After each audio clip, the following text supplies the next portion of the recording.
Alors, si vous nous rejoignez, chers followers, bien le bonsoir à tout le monde. Nous sommes donc à la bergerie Adjawoli Barninjolman. Voilà, le moment donc de partager quelques instants donc d'élevage. C'est généralement ici à cette heure-là que les moutons du Faraldi donc jóg après un bon répit. Donc après un bon répit, voilà, donc c'est le temps des urines, le temps également donc de secouer le pelage, le temps également donc de chercher véritablement à s'alimenter. Et c'est comme ça que ça se passe, voilà. Donc mu mel ni bergerie Adjawoli moom heure bii xar yi ci leneen la ñuy nekk lu dul donc pâturage ak breuvage. Voilà. Du plus petit au plus grand kenn ku nekk donc da ngay jéem dara. Et que man dama am habitude di wax ne c'est toujours intéressant ñu tàmm di dimbali sujet yi ba ñu mën a am temps de répit maanaam di noppalu parce que loolu dafa bokk ci avantage u xar muy le temps que muy noppalu tëdd donc li ñuy wax xar bu góor mooy xar boo xam ne dafa lekk ba regg tëdd di dallu di ruminer. Alors su ngeen amee ay questions aussi mën ngeen ko poser voilà donc par rapport ak lépp loo xam ne di ngeen ko faral di gis ci suñu ay sujet te mu di leen umpa et que vous avez envie donc d'avoir donc certaines informations sur certaines expériences. Voilà, donc sur ça souvent mooy allaitement bi mooy bu fekkee ne xar bi également dafa nekk en chaleur, xar bi également bu fekkee ne lekkam bëriwul donc parce que man j'ai eu la chance diggante bi ma fi commencé donc di adopter certaines méthodes dama gis ne j'ai eu beaucoup de changements heureusement alhamdulilah ci yenn ci sama ay sujets yoo xam ne seen pelage dafa changé, seen corpulence changé, même seen attitude donc en tant que donc sujet changé xam ne dañu daan faral di nekk ay mala yoo xam dañuy bëri jooy stressé te sans chercher de midi à 14h nous avons trouvé donc ay palliatifs dimbale leen ba suñu xar yi finalement donc tapoter leen ngeen def ay like donc ay super thanks mën ngeen abonner aussi davantage. Voilà, venez vous joindre à nous pour que ensemble ñuy am ay expérience donc ci élevage bi di échanger di wax en live donc li nga xam ne moom moo di seen ay bëgg-bëgg seen ay inquiétudes. Donc vous pouvez nous répondre, vous poser vos questions en même temps que vous faites des likes et on discute. Sujet yaa ngi noonu sujet yi mooy les moutons au repos xar yi bu ñu waree noppalu muy benn xar yi également jamono bu nga xam ne itam dañu war di nampal seen ay mbote xar yoo xam ne également dañu nekk en chaleur xar yoo xam ne également maanaam bergerie boo xam ne sax day faral di tooy ba bëri poto entre autres. Comment il faut faire pour trouver ay palliatifs, comment il faut faire également pour aider les moutons à ce que ñuy lekk ba suur naan ba mandi te de noppalu entre autres. Yan variété d'aliments ngeen di joxe ban heure ngeen leen koy jox lan ngeen leen di jox généralement en termes donc d'aliments. Voilà, c'est bon à savoir et que ñun on est là pour partager toutes ces expériences avec ñi nga xam ne généralement surtout mooy ñi nga xam ne ay bleu lañ. Voilà, donc comme man di soog tàmbali élevage amuñu technicité bi ils sont pas assez donc outillés pour apporter des réponses à beaucoup d'interrogations. Ñun on est là, on est prêt. Voilà, mais xam leen daal heure bii nii période u bëri la heure bii période u également jóg fëggatu la jóg def sa saw après également naan ndox ba noppi tamit bon désaltéré wu comme on le dit lekkaat encore renforcer parce que tout à l'heure vers 18h def nañu de sorte que xar yi lekk donc li nga xam ne moom moo di aliment concentré ñu mélanger li ñuy woowee mélange ci boutique bi nga xam ne fa la ñuy jaay aliment bi jël également li nga xam moom la ñuy woowee super laadum mixé ko jox leen ko une alimentation riche et variée li ku la ko waxul mu ngi lay nax une alimentation également avec une supplémentation en vitamines. Parce que xar yi xam nga xar yi waxoon naa ko la dernière fois c'est des ay xar yoo xam ne da nga leen def si ab enclos takk leen woo il a même boo leen takkulee sax tu les laisses véritablement ñoom ñu tëju duñu bouger souvent duñu gis naaj duñu et cetera donc là xar bi le moindre stress day tax mu am ay carence ci développement bi ci jël poids bi ci et cetera alors que yéen yooyu yëpp souvent c'est des aspects yoo xam ne c'est des aspects naturels et que sujet bi da ko soxla et que su nekkee ne véritablement donc ils sont pas assez outillés ci loolu voilà day am ay complications ak ay jafe-jafe donc dañuy bëgg yéen ñi nga xam ne yéen a yor seen xar yi ngeen di am toujours ay envie donc de poser des questions et de trouver des réponses voilà donc ñun on est prêt à aider ceux qui veulent véritablement donc échanger bu ko defee ñu xam yenn ci ay aspects yoo xam ne souvent dafay xaw a difficile pour que ñu di ko toppatoowee seen ay xar voilà donc loolu moo tax ñun souvent il va nous arriver d'ailleurs très souvent donc ñuy def ay live yoo xam ne dañ ci dimbali xar yi donc ñuy am ay aspects yu baax am physique bu jantal xar bu rafet des sujets classe quoi donc voilà c'est très difficile yar xar dafa metti non seulement sa poche du ko fekkee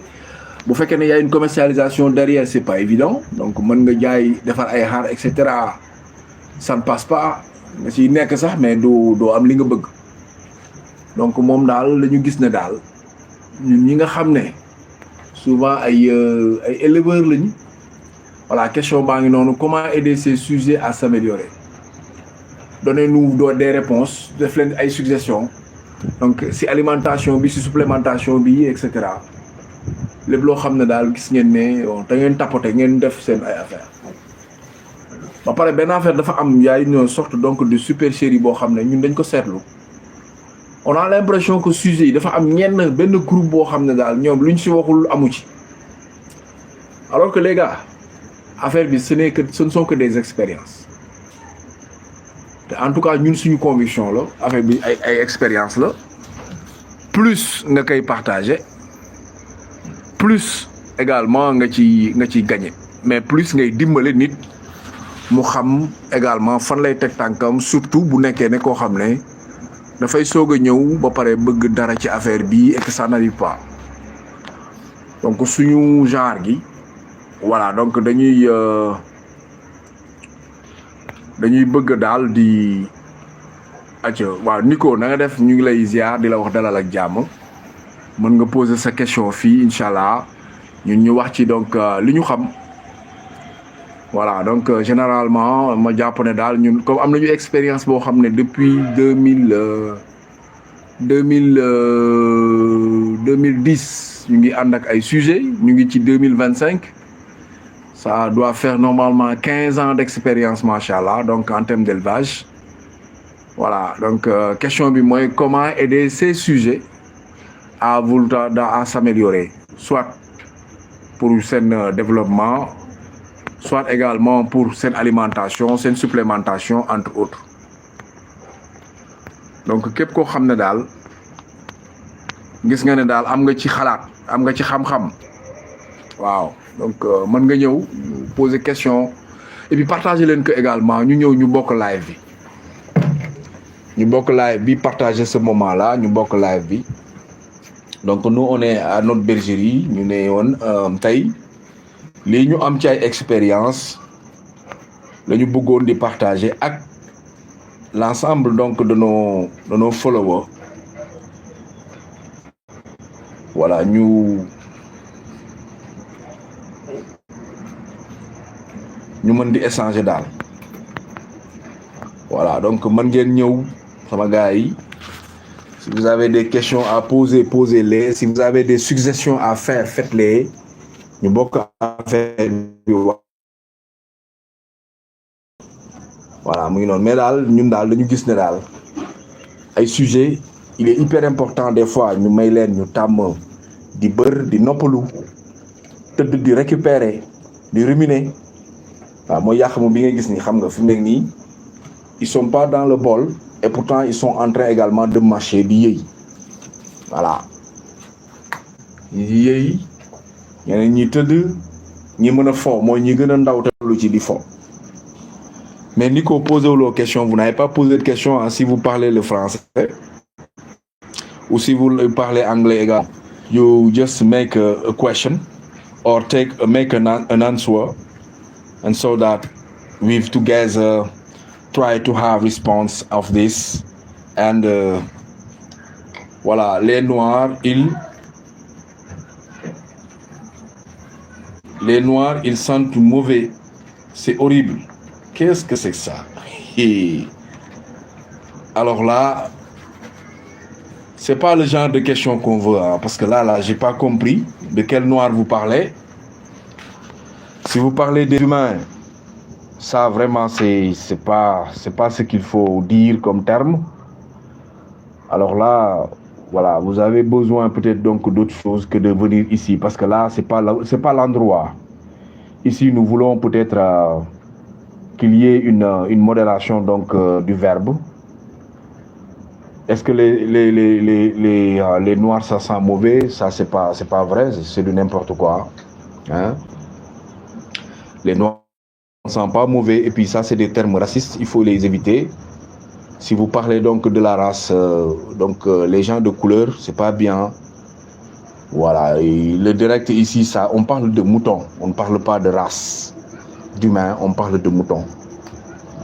Voilà, si vraiment vous n'êtes pas intéressé, vous pouvez quitter le live et aller donc voir ailleurs si d'autres gens sont là-bas, entre autres. Donc du coup, voilà, c'est pas bien, hein, sérieusement. Hein? C'est pas ça qu'il faut, ça c'est pas bon. Bon, bref. Alors, donc pour revenir à nos moutons, à nos sujets, nous ce que l'on veut ici, c'est avoir ce que l'on appelle donc des idées promptes, des idées qui parlent de moutons, hein, pas de blacks pas d'humains qui sont, hein, c'est pas bien franchement. Alors moi je disais, vous avez vu, on a deux types de sujets. On a un sujet qui a presque une texture toute blanche avec une tache noire sur le côté. Et une également qui a une couleur marron.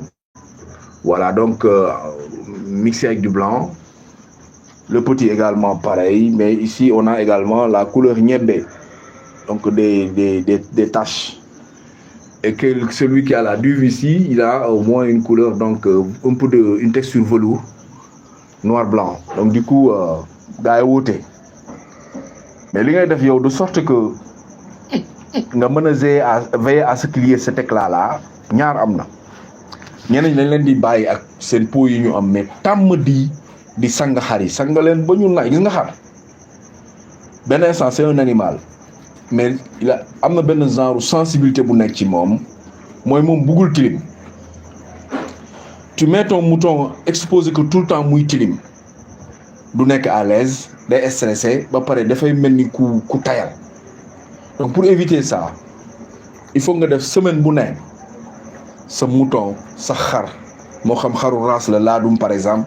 bali ah Toulabér 100% entre autres nga leen di sanga xar dañu koy sanga xar dafa war a rafet xar place am dafa war a naay soo amee ay moyens bu la neexee nga def carrelage faïence entre autres soo amulee ay moyens defal li sa doole attan mais fexeel de sorte que l'endroit soit bien dégarni aéré ba pare du am toos maanaam ñoom li ñuy faral di waddal mu boole cabinet xar bi ak ngooñ bi ak sawu wañ yi ak yëpp mu pëccëxoo bon ngay bale di nettoyer. Tu changes également li nga xam ne moom moo di li ñuy faral di nekk nga koy mixer di ko dëpp di ko dippi. Voilà, ça peut aider également à régler ce problème là récurrent donc de l'entretien de l'enclos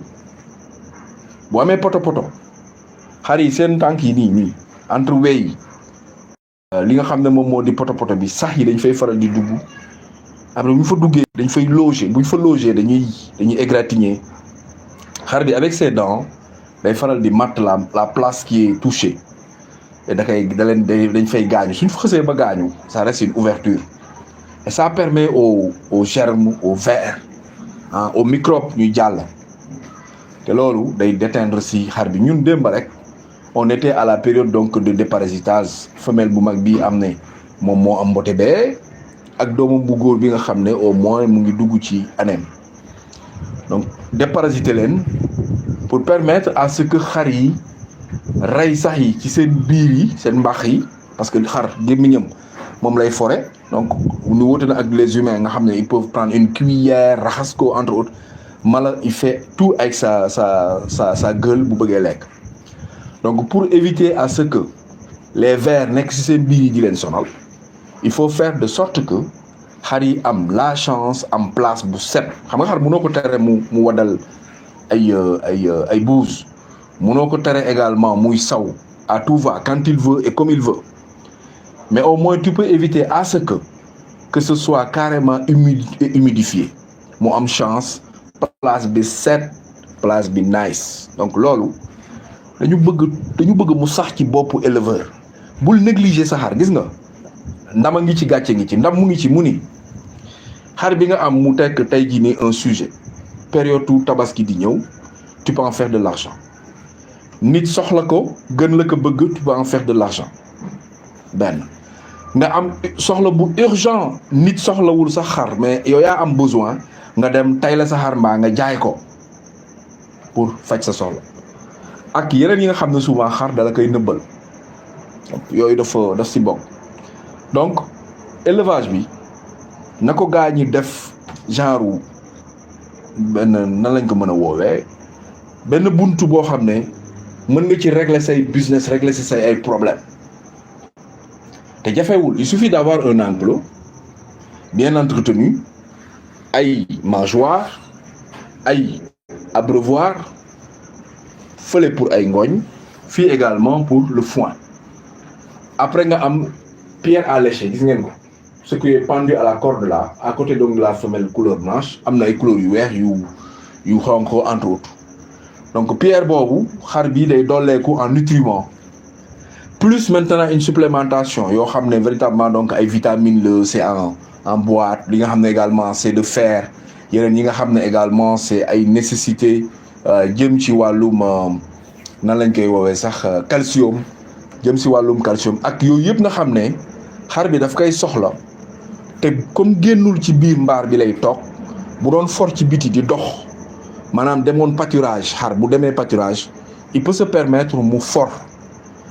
day for ba bu gisee yenn gàncax yi ñeme na ci dem pour xool loo xam ne dina faj biir buy metti ba dina faj bopp buy metti bi parce que souvent ñoom ils ont l'habitude dafa mel ni yàlla moo leen ciy xiir ñoom habitude di daje ak ay gàncax goo xam ne mën na régler certaines questions dans leur ventre donc du coup loolu moo tax boo leen di takk nécessité ak besoin yooyu nga xam ne en supplémentation amuñu ko il faut véritablement faire des rajouts di ko dimbalee xar bi di ko defal une supplémentation di ko jox une alimentation riche et variée ba pare may ko une place bu set bu féex bu yaatu bu mënulee yaatu mu nekk bu set bu féex parce que mën na exigu te contenir mën na nekk également une grande place boo xam ne xar yi dinañ fa mën di toog di am épanouissement et il faut donc faire de sorte que qu'il y ait moins de stress pour ñoom ñi nga xam ne ñooy sujet nga xam ne ñoo fay nekk parce que loolu da leen di dimbale su ko defee ñu miin sa loxo miin sa nekkin ak ñoom nekk à l'aise du ñu stressé te du ñu sonn donc jàppaleen ne daal mën ngeen poser ay questions pas comme Nico mi moom vraiment dafa def lu ko neex ba pare dem yoonam tu peux pas venir de ton propre chef voilà dire des hérésies donc ay hérésies moom kenn du ko def doo ñëw wax lu la neex wax ko ci ay jàmbur après nga dem sa yoon c'est même pas intelligent voilà, ces trucs donc de race. Non, nous sommes tous nés égaux devant Dieu, donc on est pareil, quoi. Donc y a pas de souci. Et puis, bon, souvent, c'est des questions de conscience. Hein. Quand on est bien avec soi-même, il faut respecter les autres. Hein, et ne pas donc singulariser ou faire le distinguo entre les humains. On est tous nés égaux devant le bon Dieu. Nous sommes tous pareils. Hein. Il y a même pas de question de couleur. Hein. C'est même pas de la peau. Parce que la peau, la couleur de la peau, on peut l'enlever tout de suite. Voilà. Donc, même si c'est pas souhaitable. Hein. Donc, du coup, ça n'intéresse personne des jugements sur qui est propre, qui est sale. Hein. Ça, c'est relatif. Ça n'a aucune valeur. La valeur, souvent, c'est ce que chacun, en tant qu'être humain, peut apporter à l'autre. Nous sommes loin de donner des leçons de vie ou de morale. C'était juste un point de vue par rapport donc à des propos qu'il faut pas tenir. Hein. Bon. À chacun également son niveau. Du coup, donc gars ñi daal jàppaleen ne daal ñun suñu yéene ak suñu bëgg-bëgg daal mooy ñi nga xam ne xamuñu trop comment on fait avec les sujets, avec l'élevage, avec les moutons, surtout les moutons laadum nga xam ne duñu race, c'est une catégorie. C'est pas une race. C'est des sujets améliorés, voilà, où on a cherché à rendre pur le sang donc des moutons en faisant des croisements de différentes espèces yoo xam ne ñoom ñoo jur ce qu'on appelle au Sénégal le ladoum, qui est une composante donc de plusieurs sources de moutons, et on a fait focus sur la rapidité donc de la croissance, buy benn, la beauté, la texture, mais également li nga xam ne moom moo di esthétique bi, ah, ce qu'on appelle la phonétique. Après nga dem également ci li nga xam ne également moom moo di hauteur au garrot, ce qu'on appelle donc c'est LCS, ah, donc li nga xam ne également moom moo di véritablement donc cornage bi, ah, bopp bu ngand bi, fanon bi, bopp bu damm bi. On a toujours voulu chercher ça, et puis depuis je pense plusieurs générations, des gens succédés à partir de Thiès, Dakar, à partir également donc du Waalo, les gens se sont donc succédés pour créer cette li nga xam ne également moom moo di cette génération donc de moutons. Voilà, léegi boo leen gisee ñoom ñoo gën a ngand yeneen xar yi, ñoo leen di ëpp dayoo, ëpp leen envergure. Léegi sax dafa dem ba ça a créé des compétitions au niveau donc du Sénégal, avec beaucoup de foires organisées par les éleveurs. Et la grosse masse, ou la dernière, c'était encore donc le SEB, mais nga xam ne moo doon am dans la banlieue dakaroise. Il y avait précédemment également li nga xam ne moom moo di salon Adam bi nga xam ne moom moo doon am au CICES, l'un des plus grands salons donc qu'on organise au Sénégal. Boo demee à Bargny, il y a ce qu'on appelle donc le FADEB. Nga dem également à Thiès, il y a le REIT. Bëri nañ ay foires yu bëri yoo xam ne daal, c'était quelques exemples yoo xam ne dañuy am Sénégal, où on valorise le mouton, mais surtout le mouton bi nga xam ne véritablement donc moom la ñu woowee laadum nga nekk ne c'est un produit de charme, un produit également d'un travail de longue haleine, que des gens comme donc Pambo, des gens comme également Aboukan aujourd'hui avec ñoom Selili, ay bergerie yenn yi nga xam ne xam nañ leen fi B2K, nga dem également à Mbao, et cetera, nga dem Saint-Louis, nga dem Touba, nga wër fépp foo nekk Sénégal. Et puis ñu jaajëfal également les gens des réseaux sociaux nga xam ne ñoom ñooy def le maximum di élargir la palette donc de connaissances, ak également di joxe les résultats en cas de concours femelle, concours agneau, concours également lii di ay agnelle, concours également jeune mâle ci beauté bi, sur tout ce qu'il faut comme beauté ci li nga xam ne moom moo di ces sujets yi nga xam ne vraiment suñu mënee wax taar ci xar ci Sénégal gii la ñuy gisee laadum. Léegi nag ça s'exporte. Voilà, le laadum s'exporte, ça va dans la sous-région. Ñun on connaît des gens, may nuyu sama xarit Gilbert, donc monsieur le pasteur, moom mu ngi ci Burkina Faso. donc de remercier également ñëpp ñi nga xam ne jamono bii foofu noonu ils sont avec lui boo demee Gambie aujourd'hui c'est comme ce qu'on fait au Sénégal foofu également day am ay foire dafa am également ñoo xam ne dañuy taxaw di représenter di taxawal également élevage di ko jox gëddëm di def de sorte que xar yi nekk fi xar yi nekk ci te loolu vraiment mooy montrer également et que d'ailleurs sax même aujourd'hui am na ay tendances yoo xam ne ñu ngi commencer di dégager wu def de sorte que bu période tabaski jotee xar yi nga xam ne souvent état bi dans ses subventions entre autres day jëlee xar yi ñu war a mën a jógee la sous-région li ñuy woowee li nga xam ne moom moo di xari fël-fël yi nga xam ne également moom la ñuy woowee ay Toulabér entre autres ay Azawat yi nga xam ne souvent dañuy jóge ay Mali Burkina war a dugg fii ak ay Niger nga ñëw nag gars yi di la jaay ay xari qualité ay ponkali kuy yoo xam ne soit c'est des mixages entre yenn espèces yi ak laadum mu jur ay sujets yoo xam ne diggante 1 an 2 ans gars yi fexe nañ ba xar yi doon ay ponkali xar ñu di leen jaay wa ilaa mu nekk souvent généralement donc ay laadum ay 100% sax mais borom comme liggéeyu ci mâle yi nga xam ne jeune mâle yi nga xam ne liggéeyu si da koy faral di jaay bu génnee les prix varient entre 500 000 1 million 2 millions ñi ko bëgg tabaskee ko ñenn ñi nag ni ñuy def mooy dañ koy yóbbu seen kër def ko ay géniteur voilà c'est l'aspect technique bu nga xam ne subterfuge la boo ko amee rek tu peux t'en servir mais daal mesdames messieurs c'était vraiment un moment de plaisir boo xam ne ça nous plaît nous de venir parler de moutons de parler de nos expériences et de peut-être aider certains yi nga xam ne xamuñu wala mënuñu naka la ñuy dooree ak ay sujets qu'est-ce qu'il faut faire pour développer seen élevage est-ce que y a toutes ces questions qu'on se pose on n'arrive pas à avoir des réponses ñun ci yooyu dañuy bëgg nit ñi dajee fi ak ñun fii souvent suñu ay live ñu poser ay questions mais nag on n'accepte pas ay préjugés on n'accepte pas la calomnie on veut parler que de moutons voilà après il y aura une modération li nga xam ne moom moo di souvent yenn ci ay propos donc qui diffament et des propos qui sont pas très sains ñu fexe ba dindi leen on les élague pour permettre à ce que ceux qui viennent par modération donc di déglu wala ñuy gis ay termes yu rafet jërë ngeen jëf à bientôt les gars